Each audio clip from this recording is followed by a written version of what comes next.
Cockroach जनता पार्टीच्या आंदोलनापासून आक्रमक झालेल्या राहुल गांधींनी गेले महिनाभर मोदी सरकारला वेगवेगळ्या प्रकारे कोंडीत पकडण्याचा प्रयत्न केला। पंतप्रधान निवासस्थानाबाहेर दिलेला ठिय्या असो किंवा संसदेमध्ये अमित शहांच्या राजीनाम्याची मागणी असो, या गदारोळामध्ये पावसाळी अधिवेशन कामकाजाविनाच संपलं। मात्र त्यानंतरही काँग्रेस आणि मोदी सरकारमधला संघर्ष मात्र संपलेला नाहीये। पक्षाच्या एका कार्यक्रमात राहुल गांधींनी मोदींच्या परराष्ट्र नीतीवर केलेल्या टीकेमुळे पुन्हा एकदा नव्या वादाची ठिणगी पडली आहे। बघूया याचाच आढावा घेणारा हा स्पेशल रिपोर्ट।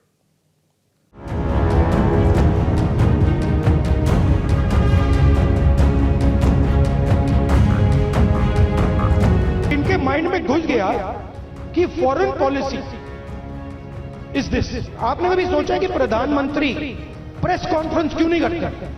अभिव्यक्ति की स्वतंत्रता लोकतंत्र सबको देता है, लेकिन मर्यादाओं का उल्लंघन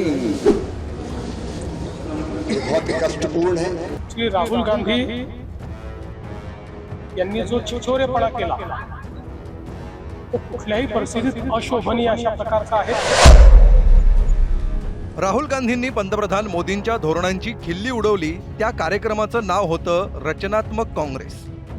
या कार्यक्रमात भाषण करताना राहुल गांधींनी पंतप्रधान मोदींच्या परराष्ट्र धोरणावर टीका करताना शब्द, हातवारे, अभिनय आणि प्रात्यक्षिक अशा सर्व अभिव्यक्तींचा उपयोग केला। इनके माइंड में घुस गया कि foreign policy is this.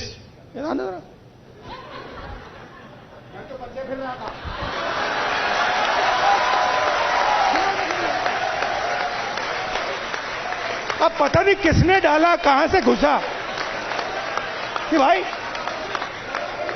Foreign policy का मतलब imagine the ignorance foreign policy. एक चीज पूछ सकता हूं? हाँ, मिलनी समझ के तो नहीं पकड़ा था? I have not reached there yet. But पता नहीं कहां से घुस गया कि फॉरेन पॉलिसी का मतलब नेताओं से गले लगना। फॉरेन पॉलिसी नंतर राहुल गांधींनी हात घातला पत्रकार परिषदेच्या विषयाला। पंतप्रधान मोदी पत्रकार परिषदा का घेत नाहीत याचं त्यांना समजलेलं कारण त्यांनी जाहीर व्यासपीठावरून सांगून टाकलं। आपने कभी सोचा कि प्रधानमंत्री प्रेस कॉन्फ्रेंस क्यों नहीं करते हैं? ये मेरे लिए नहीं सुनिए, ये मेरे लिए पहले बड़ी सरप्राइजिंग चीज थी। मैं सोचता था कि इसके पीछे कोई मार्केटिंग की स्ट्रेटेजी है, कुछ है। फिर मैं भैया उनके साथ कमरे में बैठ गया 5 मिनट और बात समझ आ गई, भाई ये तो जा ही नहीं सकता मीडिया के सामने। ये तो वहीं का वहीं 5 मिनट में खत्म हो जाएगा। मोदी आणि शहांविरोधातली मोहीम सुरू ठेवताना या दोघांची झोप उडवण्याचा निर्धारही राहुल गांधींनी व्यक्त केला। मैं आपको बता रहा हूं, आप लिख लो, जिस दिन तक नरेंद्र मोदी अपना इस्तीफा नहीं देंगे, अमित शाह नहीं हटेगा, उस दिन तक नरेंद्र मोदी और अमित शाह नहीं सो पाएंगे। उनको हम जगा के रखेंगे, पूरी रात जगा के रखेंगे, जब तक वो कोलैप्स करके कहें कि भैया ये हमारी बस की नहीं है, माफ करो, छोड़ दो हमें। राहुल गांधींनी सभ्यतेच्या मर्यादा ओलांडल्याचं सांगत संरक्षण मंत्री राजनाथ सिंहांनी आजवर बघितलेल्या अनेक विरोधी पक्ष नेत्यांची उदाहरणं दिली। अपने लंबे राजनीतिक जीवन में मैंने किसी भी नेता प्रतिपक्ष को, चाहे वो सुषमा जी व अरुण जेटली जी रहे हों, अथवा अटल जी और अडवाणी जी रहे हों, अथवा अटल जी की सरकार में डॉक्टर मनमोहन सिंह जी और सोनिया गांधी जी रही हों, ऐसा अशोभनीय आचरण की कल्पना से परे था।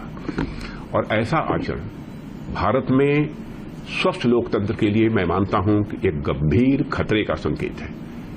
राहुल गांधी जी के मन में प्रधानमंत्री जी के प्रति चाहे जितनी भी कुंठा भरी हो, परंतु ऐसी अभद्र टिप्पणी यह सर्वथा अस्वीकार्य है।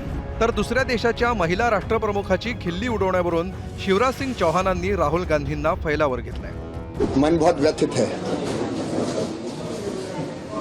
अभिव्यक्ति की स्वतंत्रता लोकतंत्र सबको देता है,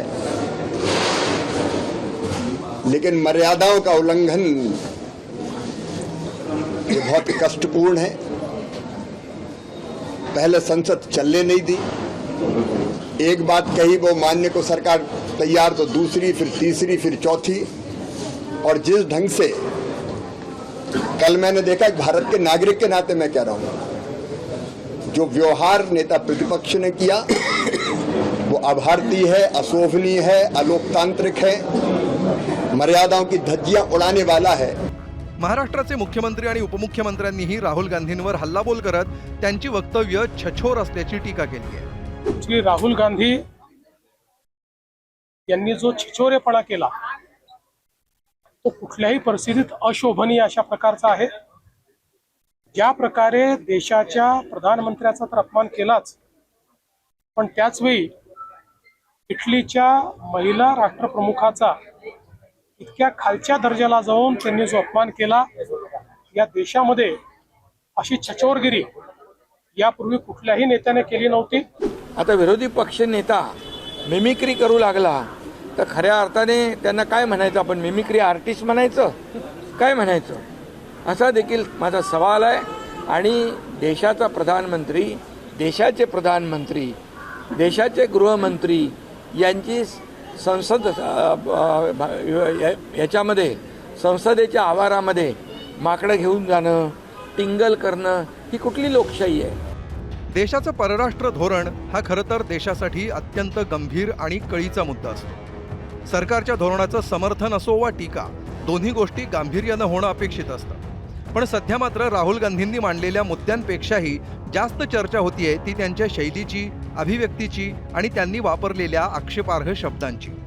सत्ताधाऱ्यांकडून होणाऱ्या चौफेर टीकेनंतर राहुल गांधी आपल्या अभिव्यक्तीत सुधारणा करणार का आणि राजकीय गदारोळ कमी होऊन मुद्द्यांवर चर्चा सुरू होणार का, असेच प्रश्न सध्या सर्वसामान्यांना पडले असणार हे नक्की। ब्युरो रिपोर्ट, एबीपी माझा।